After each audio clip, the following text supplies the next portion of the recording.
Let's have a look at exponential functions. I'll show you one example of an exponential function. Let's define it first so we can play around with it a little bit. The way to do that is to give it a name. I'll give it f1. That's the name of our function, and it's a function of the variable x, and then control and this. So its colon is equal to. This means that we define this function, so you can read this as y is equal to, and then some expression including x, which is the variable. I'm going to choose this function, 2 to the power of x, and then click enter. So you can read it as f1 of x is equal to 2 to the power of x, or just y is equal to 2 to the power of x. This one looks a little bit different than we used to. We used to see, for example, x to the power of 2 plus 2x minus 3, etc. Something like this. Then the x variable is down here. Now it's up here in the exponent. That's why this type of function is called exponential function.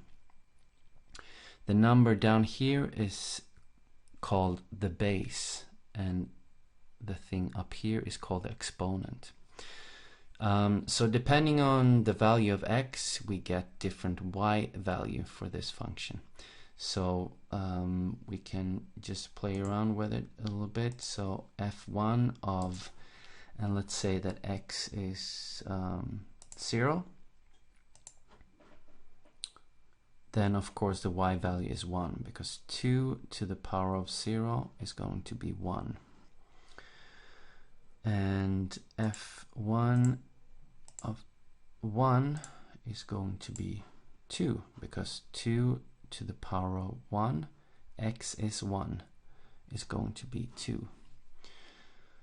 And f1 of 3 is equal to, well, 2 to the power of 3 is really 2 times 2 times 2 is equal to 8.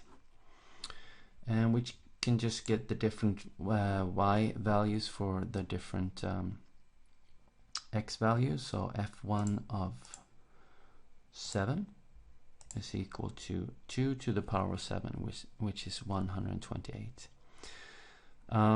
Let's have a look and let's see how this function looks like.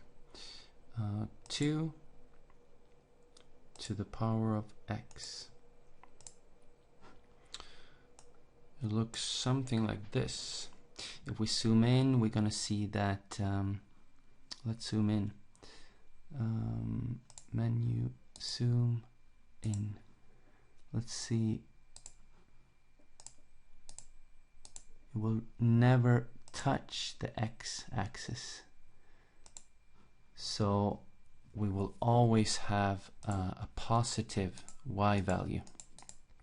The function is never down here below the x-axis. So here it's close to the x-axis but never touching, and then increasing. What happens up here? Let's zoom out a little bit and see.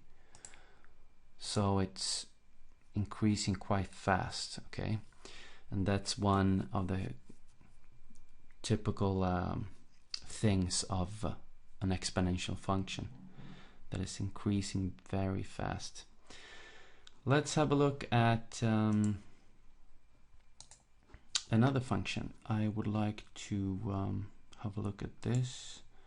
Let's define this as f2 of x is equal to, go to the right, define it as, let's choose 3 as the base, and then to the power of x.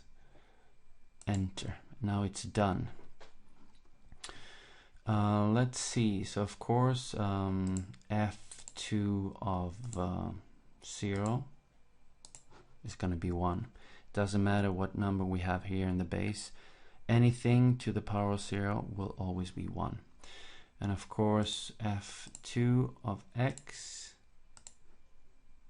x11 is going to be 3, because 3 to the power 1 is 3, etc. Let's try this one. We tried 7, so f2 of 7. It's going to be a much higher value because the base here is 3, remember. The other function was 2 to the power x, now 3 to the power x. Let's have a look and let's draw this in the same graph to see how it looks like. So remember, the first one was 2 to the power x, and then we have 3 to the power x. Before we click enter, how will this looks like?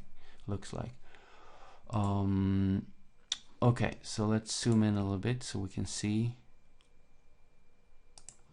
closer the difference. Okay, so it's crossing 1 here, and then it's increasing much faster, right?